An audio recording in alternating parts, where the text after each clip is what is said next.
সংস্কার হবে ঐকমত্যের ভিত্তিতে বলেছেন মির্জা ফখরুল। প্রধান উপদেষ্টার কথার ভিত্তিতে এবছরেই নির্বাচনের আশা। লম্বা ছুটিতে ঢাকা ফাঁকা। এবারের ঈদে 1.5 লাখ কোটি টাকার পণ্য বেচা কেনার তথ্য দোকান ব্যবসায়ী মালিক সমিতির। মিয়ানমারকে মানবিকতার দৃষ্টান্ত বাংলাদেশের। ভূমিকম্পে ক্ষতিগ্রস্তদের জন্য সশস্ত্র বাহিনীর আরও 15 টন খাদ্য সামগ্রী।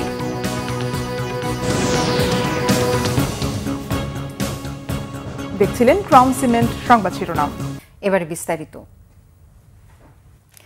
বিএনপি মহাসচিব মির্জা ফখরুল ইসলাম আলমগীর বলেছেন, সংস্কার প্রস্তাবের যেগুলোতে ঐকমত্য হবে সেগুলো সামনে নিয়ে নির্বাচন হবে, যা পরে নির্বাচিতরা বাস্তবায়ন করবে। প্রধান উপদেষ্টার কথার ভিত্তিতে বিএনপি চলতি বছরে নির্বাচন আশা করে বলেও জানান তিনি। ঠাকুরগাঁও বাসভবনে নেতাকর্মীদের সাথে ঈদ শুভেচ্ছা বিনিময়ের সময় মির্জা ফখরুল এসব কথা বলেন। ডক্টর ইউনূসের চীন সফরকে বর্তমান সরকারের বড় সাফল্য উল্লেখ করে তিনি বলেন, সরকার পরিবর্তনের সাথে চীন তার ভাবনা পরিবর্তন করেছে, এখন সব রাজনৈতিক দলের সাথে কথা বলছে। বাংলাদেশে বিনিয়োগ ও উন্নয়নে চীন ভূমিকা রাখবে বলে আশা করেন তিনি। 6টা কমিশনে আমরা আমাদের মতামত দিয়েছি, এরপরে সেগুলো নিয়ে আলোচনা হবে এবং যেটা কথা আছে সেটা হচ্ছে যে যেগুলোতে কনসেনসাস হবে, মতের ঐক্য হবে, সেগুলো সামনে নিয়ে আপনার নির্বাচন হবে এবং সেই নির্বাচনের পরে আপনার তারা আগেই একটা আপনার চার্টার অফ রিফর্মস একটা তৈরি হবে, সেটা একটাই আপনার রাজনৈতিক দলগুলো স্বাক্ষর করবে এবং যারা নির্বাচিত হবেন তারা সেই সংস্কারগুলোকে তারা ইমপ্লিমেন্ট করবেন। এই হচ্ছে মোটামুটিভাবে বর্তমানে রাজনৈতিক একটা বোঝাপড়া। বিএনপির স্থায়ী কমিটির সদস্য আমির খসরু মাহমুদ চৌধুরী বলেছেন, শেখ হাসিনার মতো কোনো শক্তি যদি অন্য প্রক্রিয়ায় ক্ষমতায় যাওয়ার বা দখল করার চেষ্টা করে তা প্রতিহত করা হবে। দুপুরে চট্টগ্রাম মহানগরীর মেহেদীবাগের বাসায় সাংবাদিকদের একথা বলেন তিনি। দলীয় নেতাকর্মীর সঙ্গে ঈদ শুভেচ্ছা বিনিময় এবং আপ্যায়নের ব্যবস্থাও করেন তিনি আরও বলেন, দেশে নির্বাচনী হাওয়া বইছে, কোনো বাধা বিপত্তি নির্বাচনী হাওয়ার সামনে দাঁড়াতে পারবে না। গণতান্ত্রিক প্রক্রিয়ার বাইরে বিএনপির কোনো রাজনীতি নেই বলেও মন্তব্য করেন আমির খসরু চৌধুরী। তারাই আজকে এসেছে যারা জনগণের প্রতিনিধিত্ব করে, যারা জনগণের চাহিদা, আকাঙ্ক্ষা, ইচ্ছা, ভাবনার পরিপূরণ করে। এই গণতান্ত্রিক প্রক্রিয়ার বাইরে বিএনপির কোনো রাজনীতি নাই। শেখ হাসিনা একভাবে ক্ষমতা দখল করেছে আর থেকেছে, আর কোনো শক্তি যদি অন্য প্রক্রিয়ায় ক্ষমতায় যাওয়ার এবং দখল করার চেষ্টা করে, বিএনপি সেটা গ্রহণ করবে না। পরিণত হয়েছে তারাই আজকে। আওয়ামী লীগের আমলে গুমের শিকার অনেককে ভারতে পাচার করা হচ্ছে। গুম কমিশনের এমন তথ্যের বরাত দিয়ে তথ্য ও সম্প্রচার উপদেষ্টা মাহফুজ আলম জানান, ভারতের কারাগারে থাকা ব্যক্তিদের তথ্য সংগ্রহে পররাষ্ট্র মন্ত্রণালয় কাজ করছে। বলেন, শেখ মুজিব হত্যার বিচারের নামে র্যাব, পুলিশ ও গোয়েন্দা সংস্থাকে দিয়ে গুম করাতো হাসিনা। ঈদ উপলক্ষে গুম খুনের শিকার পরিবারের সাথে মায়ের ডাকের কার্যালয়ে আয়োজিত মত বিনিময় সভায় এসব কথা বলেন তথ্য উপদেষ্টা। এ সময় গণহত্যায় জড়িত আওয়ামী লীগ নেতাদের নিরাপদে বসবাসের ব্যবস্থা করায় ভারতের প্রতি ক্ষোভ জানিয়েছেন মাহফুজ আলম। বলেন, আওয়ামী লীগ কোনো দল নয়, বাংলাদেশের শত্রু। তাদের সাপোর্ট দিয়ে ভারত প্রতিবেশীদের মর্যাদা নষ্ট করেছে। তিনি বলেন, নির্বাচন ও সুষ্ঠু ভোট ব্যবস্থাকে জাদুঘরে পাঠানোর জন্যই গুম খুনে মেতে ওঠে শেখ হাসিনা।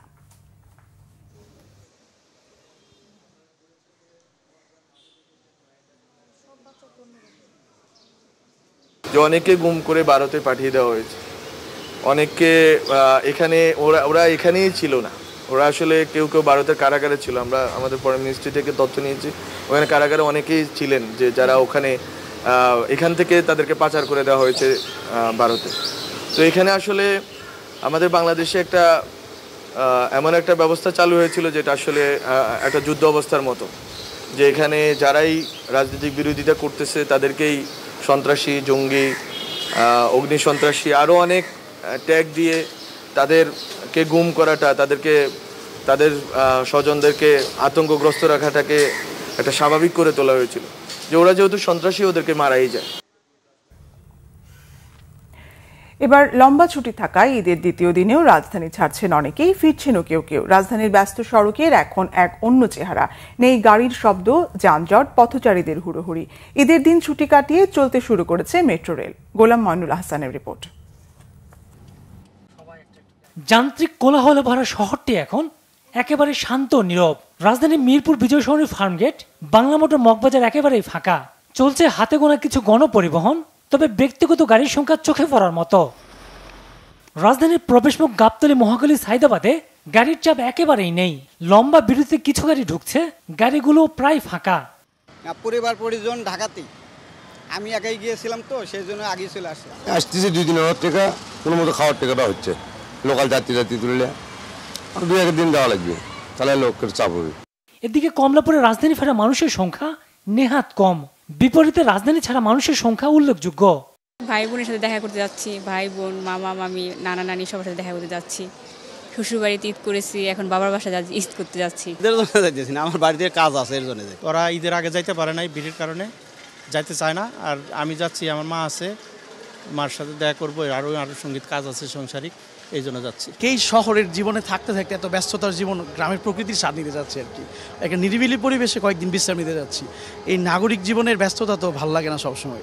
মূলত ঢাকার আশেপাশের জেলার মানুষই বেশি ফিরছেন রাজধানীতে। গোলাম মনিরুল হাসান, বাংলা ভিশন, ঢাকা। নতুন পোশাক ও জুয়েলারি থেকে শুরু করে ঈদে ব্যবহার্য পণ্য সব মিলিয়ে এবারের ঈদে প্রায় 1.5 লাখ কোটি টাকার লেনদেন হয়েছে, এমন ধারণা বাংলাদেশ দোকান ব্যবসায়ী মালিক সমিতির। তাদের দাবি, পরিবর্তিত পরিস্থিতির কারণে গতবারের তুলনায় এবারের ঈদের লেনদেন কমেছে প্রায় 20%। আরও জানাচ্ছেন জিয়াউল হক সবুজ। ঈদের মতো উৎসব পার্বণের অন্যতম অনুষঙ্গ নতুন পোশাক। সামর্থ্য বুঝে নতুন পোশাকের খোঁজে ব্র্যান্ড বা নন ব্র্যান্ড দোকানে ভিড় করেন উৎসবপ্রিয় মানুষ। নতুন পোশাক শুধু নয়, জুয়েলারি বা ইলেকট্রনিক্স পণ্যের দোকানেও ঢু মারেন অনেকে। ঈদ উদযাপনে ঘরমুখ যাত্রার পাশাপাশি বিদেশেও পাড়ি জমান অনেকে। সব মিলিয়ে এবারের ঈদে অন্তত 1.5 লাখ কোটি টাকার লেনদেন হয়েছে, এমন ধারণা ব্যবসায়ীদের। টাকার ফ্লুটা না থাকার কারণে আমাদের এবার বেচা বিক্রির অবস্থাটা কিছুটা খারাপ। গত বছরের যে বেচা কিনি আমরা করেছিলাম তাতে আমাদের প্রায় 1,80,000 কোটি টাকার মতো আমাদের ব্যবসা হয়েছিল। তো এবার এই পরিবর্তিত অবস্থার কারণে আমাদের কিছুটা কম আমাদের হয়েছে, প্রায় 30 থেকে 40 হাজার কোটি টাকা আমাদের কম হয়েছে। তাতে আমাদের 1,20,000 থেকে 1.5 লাখ কোটি টাকা আমাদের এবারের ব্যবসা হয়েছে। ব্যবসায়ীরা বলছেন, এবার ঈদে ঢাকার চেয়ে মফস্বলের বাজারগুলো ছিল বেশ জমজমাট, তবে সার্বিক বিবেচনায় দেশে এবার লেনদেন হয়েছে কম। একটা কারণ হতে পারে যে মানুষের মূল্যস্ফীতির কারণে মানুষের কাছে টাকা নেই, পর্যাপ্ত টাকা নেই, মানুষের বেতন পেয়েছে, বোনাস পায়নি, সরকারি আল্লাহরা তো পেয়েছেনই। তো এই কারণে দেখবেন এবার বাচ্চাদের যে কাপড়ের আইটেমগুলা, এটাতে কিছু বেচাকিনি হয়েছে, কিন্তু বড়রা যারা আছে বাড়তি খরচ করার মতো তাদের কাছে টাকা পায়নি এবং করতেও পারে নাই। মূল্যস্ফীতির চাপ কমার পাশাপাশি রাজনৈতিক দলগুলো সরব হলে আগামী ঈদে লেনদেন বাড়বে বলে মনে করেন ব্যবসায়ীরা। জিয়াউল হক সবুজ, বাংলা ভিশন, ঢাকা।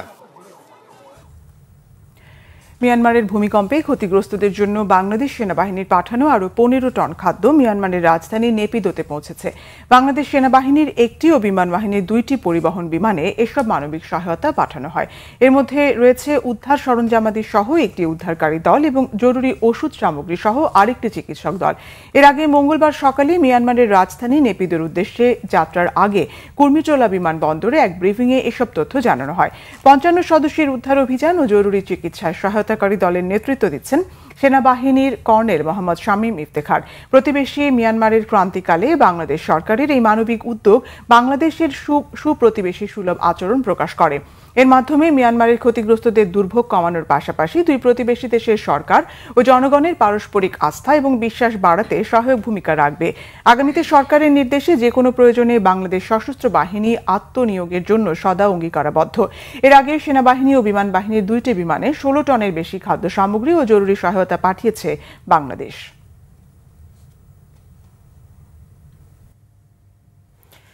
উৎসবে রাজধানীবাসীর বিনোদনের অন্যতম অনুষঙ্গ মেট্রো রেল। নিরাপদ ও পরিচ্ছন্ন হওয়ায় রাজধানীর বাইরে থেকেও অনেকেই এসেছেন এই ট্রেনে চড়তে। পরিবারের সব সদস্যকে নিয়ে একসাথে ভ্রমণ করতে পারায় অনেকের পছন্দের শীর্ষে বাহনটি। তবে টিকিট বিড়ম্বনাও ছিল চোখে পড়ার মতো। বিস্তারিত মামুন আবদুল্লাহ রিপোর্টে। কোটি বাসিন্দার ছোট্ট এই রাজধানীতে হাতে গোনা দু একটি বিনোদন কেন্দ্র ছাড়া উল্লেখ করার মতো নেই তেমন স্পট। তাই তো পরিবার পরিজন নিয়ে অনেকেই ছুটছেন মেট্রো রেলের দিকে।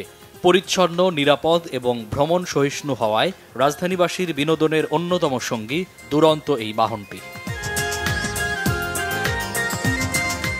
আসলে ঢাকা শহরে মানে বিনোদনের কোনো প্লেস নাই, তো তাই আসছি মেট্রো রেলে ঘুরতে বা যাতায়াত করতে সুবিধার জন্য। কারণ আপনার রাস্তাঘাটে তো ধুলাবালি, আর মেট্রো রেলে এসি আছে, আমাদের গরমের মধ্যে তো মেট্রো রেলই সুবিধা। আমাদের যানবাহনে ঘোরা হচ্ছে, বিনোদন পাচ্ছি, আমরা সবাই আনন্দ করছি। ঈদের মধ্যে মজা লাগছে ঘুরতে।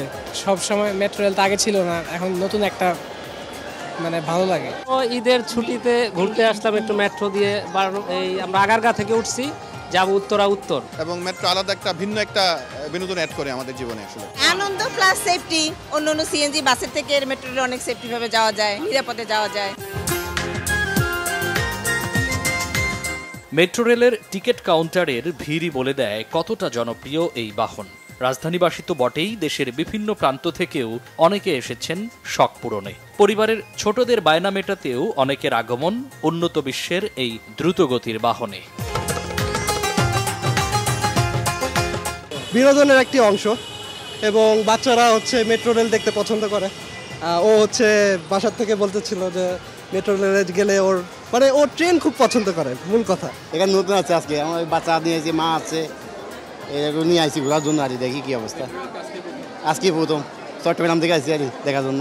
এই নাতনি লয়ে আসছি, মেয়ে লয়ে আসছি, জামাই নিয়ে আসছি, এগুলো একটু ঘোরাফেরা করবো আর কি।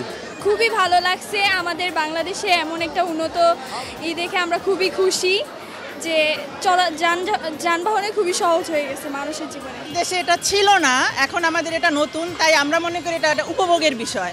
আমরা খুব আনন্দ পাই এটাতে, বিশেষ করে বাচ্চারা খুব বেশি আনন্দ পায়।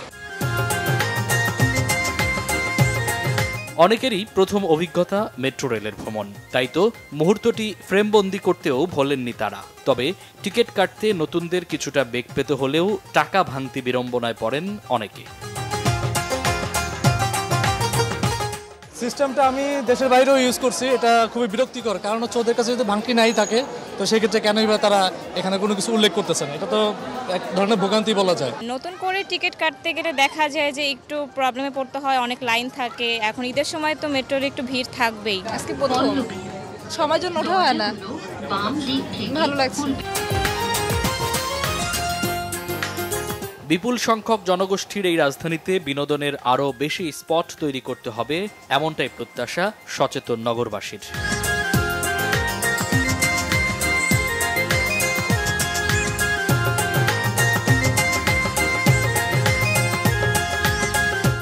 মামুন আব্দুল্লাহ, বাংলা ভিশন, ঢাকা। ঈদের দ্বিতীয় দিনে রাজধানীর বিনোদন কেন্দ্রগুলোতে উপচে পড়া ভিড়। পরিবার পরিজন নিয়ে ঈদ আনন্দ উপভোগ করছেন নগরবাসী। যানজটের নগরী ফাঁকা পেয়ে খুশি আর আনন্দ উচ্ছ্বাসে আনন্দ ঘন সময় পার করছেন তারা। শুভ মাহফুজের রিপোর্ট।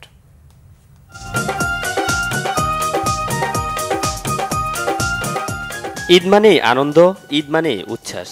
তাই ঈদের আনন্দকে উপভোগ করতে পরিবার পরিজন নিয়ে অনেকেই এসেছেন লালবাগ কেল্লায়। উচ্ছ্বাসের কমতি ছিল না কারোর মাঝেই। প্রচণ্ড ভিড় ছিল টিকিট কাউন্টারেও। দীর্ঘক্ষণ অপেক্ষা করে লাইন ধরে টিকিট সংগ্রহ করেছেন বিনোদন প্রেমীরা। খুবই ভালো এবং খুবই আনন্দময় ঈদ কাটালাম। সবাইকে ঈদ মোবারক। ঈদ উপলক্ষে আমরা আসলাম, খোলামেলা পরিবেশ, একটু বাতাস আছে, খুব ভালো লাগতেছে। ফ্রি সময়টা আমাদের জন্য অনেক উপভোগ্য।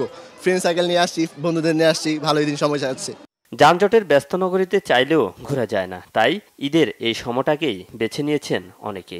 কর্মজীবনে আমরা সময় পাই না, দীর্ঘ 9 দিন বন্ধ পাওয়ানে আমরা ঘুরতে আসছি, অনেকটাই ভালো লাগে। এসএসসি পরীক্ষা এই কারণে যাই নাই, এখন ঢাকাতে ঘুরতেছি, একটু সময়টা কাটাইতেছি, বাচ্চাদেরকে নিয়ে একটু মাইন্ড ফ্রেশ করা আর কি। আসলে নিজেদের মধ্যে সময় দেওয়া হয় না, সো এই অকেশনগুলো একটু আমাদের সময়। খুব আনন্দ লাগতেছে যে আমরা সবাই একসাথে আমরা এখানে ঘুরতে আসছি। ঈদের আমেজে হইহুল্লোড় করে সময় কাটাচ্ছে আনন্দপ্রেমী শিশুরাও। ঈদের দিন সব জায়গায় ঘুরতে গেছি, আজকে লালবাগ কেল্লায় ঘুরতে এসেছি আমরা। ঈদ মুবারক। বন্ধুদের বাসায় গিয়েছি, চাচুর বাসায় গিয়েছি, হাতের ঝিল ঘুরেছি, অনেক মজা করেছি। লালবাগ কেল্লায় আসছি ঘুরতে, খুব আনন্দ করলাম এদিকে আইসা। বন্ধুরা আছে আমাদের, ওদের সাথে খুব মজা করলাম। এদিকে ঈদ উপলক্ষে প্রতিবারের ন্যায় এবারও রাজধানীর হাজারীবাগে ঈদ আনন্দ র্যালি বের করে friends club of Los Angeles. Shuvo Mahfuz, Bangla vision, Dhaka. রাজধানীর পঙ্গু হাসপাতালের বেডে শুয়ে বসে ঈদ পালন করছেন জুলাই আন্দোলনের সম্মুখ সারির যোদ্ধারা।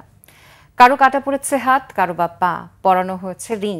এই যোদ্ধারা বলছেন, নিজেরা কষ্টে থাকলেও মুক্ত বাংলাদেশে লাখো মানুষ আনন্দে ঈদ উদযাপন করতে পারছেন, এতেই তারা খুশি। আক্ষেপ, যাদের নেতৃত্বে আন্দোলনে ঝাঁপিয়ে পড়েছিলেন তাদের কেউ রাখেনি খবর। যুদ্ধাহতদের ঈদ নিয়ে আরো জানাচ্ছেন ইদ্রিস আলম।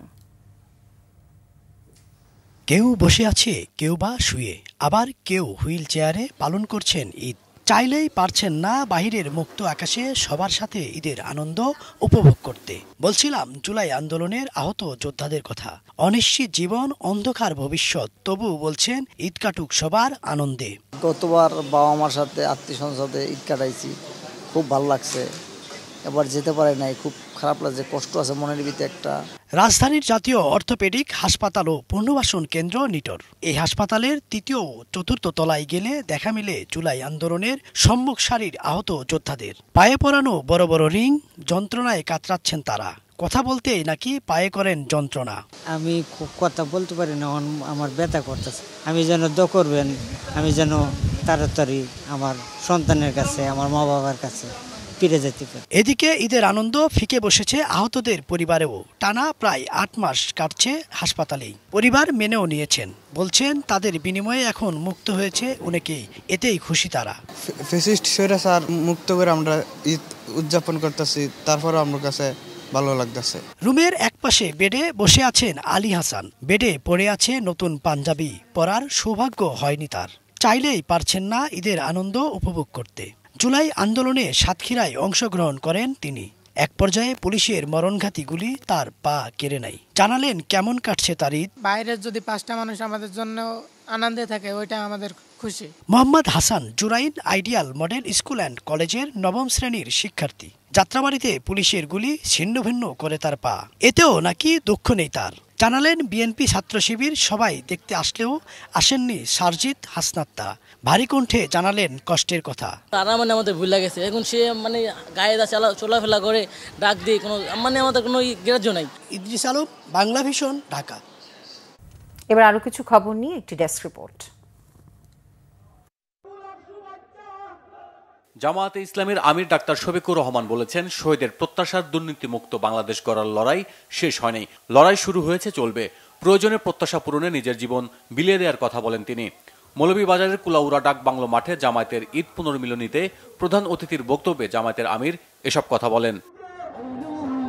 পবিত্র ঈদ উল ফিতর উপলক্ষে ক্রীড়া ও সাংস্কৃতিক অনুষ্ঠান হয়েছে নাটোরের নলডাঙ্গায়। বিকেলে মির্জাপুর দীঘা বাজার কমিটির আয়োজনে আইডিয়াল কলেজ মাঠ প্রাঙ্গণে এতে উপস্থিত ছিলেন বিএনপির কেন্দ্রীয় নির্বাহী কমিটির সদস্য অ্যাডভোকেট রুহুল কুদ্দুস তালুকদার দুলু। এ সময় উপস্থিত ছিলেন বিএনপির নেতাকর্মীরা। বিএনপি চেয়ারপারসন বেগম খালেদা জিয়া ও ভারপ্রাপ্ত চেয়ারম্যান তারেক রহমানের পক্ষ থেকে ঈদ শুভেচ্ছা বিনিময় করেছেন জাতীয় নির্বাহী কমিটির স্বেচ্ছাসেবক বিষয়ক সম্পাদক মীর শরফত আলী সপ্পু। মুন্সিগঞ্জের শ্রীনগরে এক সংক্ষিপ্ত বক্তব্যে তিনি অন্তর্বর্তী সরকারকে দ্রুত নির্বাচন দেওয়ার কথা বলেন। ঈদ আনন্দ ছড়িয়ে দিতে ফুটবল খেলা হয়েছে শরীদপুরে। সখীপুর থানার ঐতিহ্যবাহী চর ভয়রা উচ্চ বিদ্যালয়ে সিনিয়র ব্যাচ এবং এসএসসি 2012 ফুটবল একাদশের মধ্যে খেলার আয়োজন করা হয়। এতে উপস্থিত ছিলেন বিদ্যালয়ের প্রধান শিক্ষক সহ স্থানীয়রা। খেলায় চর ভয়রা উচ্চ বিদ্যালয়ের সিনিয়র ব্যাচ ফুটবল একাদশ 2-1 গোলের ব্যবধানে জয়লাভ করে। Bangla vision news desk. খেলা সংবাদ। আবারও ফিলিস্তিনিদের পক্ষে নিজের সমর্থন ব্যক্ত করেছেন হামজা চৌধুরী। ইংলিশ প্রিমিয়ার লিগের এই ফুটবলার ঈদের দিনে যুদ্ধবিধ্বস্ত ফিলিস্তিনিদের প্রতি অকুণ্ঠ সমর্থন পুনর্ব্যক্ত করেছেন। 2021 সালে লেস্টার সিটির হয়ে ইংলিশ ফুটবলে মর্যাদাপূর্ণ FA কাপ এর শিরোপা জিতে লন্ডনের ওয়েম্বলি স্টেডিয়ামে ফিলিস্তিনির পতাকা গায়ে জড়িয়ে যুদ্ধবিধ্বস্ত দেশটির প্রতি নিজের সমর্থন প্রকাশ করেছেন হামজা চৌধুরী। ফুটবল মাঠে ওই প্রথম ফিলিস্তিনের পতাকা নিয়ে সমর্থন জানানো। এবারও পবিত্র ঈদের দিনে লেস্টারে নিজের ঈদের হাত বাড়িয়ে আবারও ফিলিস্তিনের প্রতি সমর্থন তুলে ধরেন হামজা চৌধুরী। ঈদের দিনের শুরুতে প্রথমে বাংলাদেশে তার সমর্থকদের শুভেচ্ছা জানিয়েছেন হামজা। সেখানে সবার সাথে আবারও দেখা হবে এই আশা প্রকাশ করেছেন তিনি। এরপর ঈদের রাতে নিজের সামাজিক যোগাযোগ মাধ্যমে একাধিক ছবি পোস্ট করে ফিলিস্তিনের প্রতি সমর্থন পুনর্ব্যক্ত করেন হামজা। কালো হাফহাতা পাঞ্জাবি পরিহিত হামজার হাতের নিচে ছিল ফিলিস্তিনের কেফিয়াহ নামক কালো ও সাদা রঙের ঐতিহাসিক একটি স্কার্ফ। হাতে একটি বিশেষ ব্রেসলেট পরিহিত ছিলেন। সেখানে কালো ফিতার সেই ব্রেসলেটে লকেট আকারে ছোট একটি ফিলিস্তিনি পতাকা সংযুক্ত রয়েছে। যুদ্ধবিরতির চুক্তি ভেঙে রোজার মধ্যেও গাজায় ইসরায়েল গণহত্যা চালিয়ে যাওয়ায় তার প্রতিবাদ করেছেন হামজা। এখন পর্যন্ত ফিলিস্তিনে চলমান ইসরায়েলি আগ্রাসনে কয়েক হাজার শিশু সহ 50,000-এরও বেশি নিরীহ ফিলিস্তিনি নিহত হয়েছেন। ইসরায়েলের এই আগ্রাসনের বিপক্ষে নিজের প্রতিবাদ অব্যাহত রেখেছেন হামজা। ক্রিকেট আইসিসি টেস্ট চ্যাম্পিয়নশিপকে আরও আকর্ষণীয় করার উদ্যোগ নেওয়া হচ্ছে।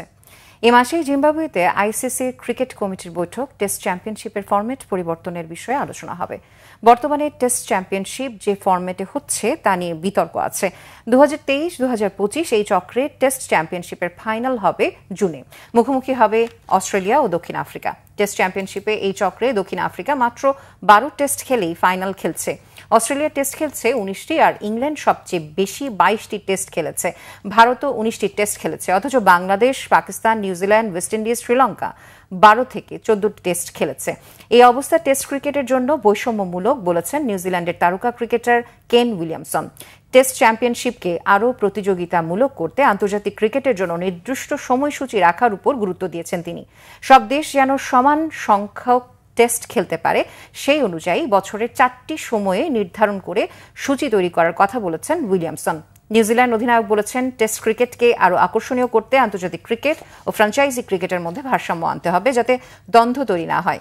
ইংল্যান্ড অ্যান্ড ওয়েলস ক্রিকেট বোর্ডের চেয়ারম্যান রিচার্ড থমসন উইলিয়ামসনের প্রস্তাব সমর্থন করে বলেছেন, সব টেস্ট দলের স্বার্থ রক্ষা করতে একটি উন্নত সিস্টেম গড়ে তোলা গুরুত্বপূর্ণ।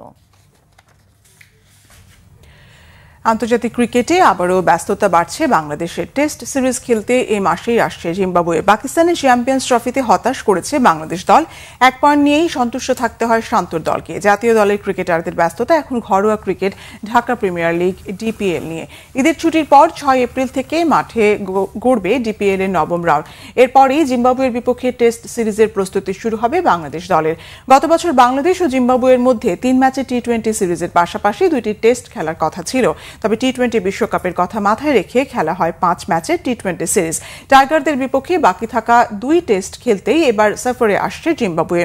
2020 সালে সর্বশেষ বাংলাদেশে টেস্ট খেলেছিল দলটি। 15 এপ্রিল ঢাকায় পা রাখবে তারা। 20 এপ্রিল সিলেটে শুরু হবে প্রথম টেস্ট। সিরিজের দ্বিতীয় ও শেষ টেস্ট মাঠে গড়াবে চট্টগ্রামে 28 এপ্রিল থেকে। জিম্বাবুয়ের বিপক্ষে টেস্ট সিরিজ খেলেই মে মাসে পাকিস্তানে উড়ে যাবে টাইগাররা। সেখানে এশিয়া কাপের প্রস্তুতিতে খেলবে 5 ম্যাচের টি-20 সিরিজ।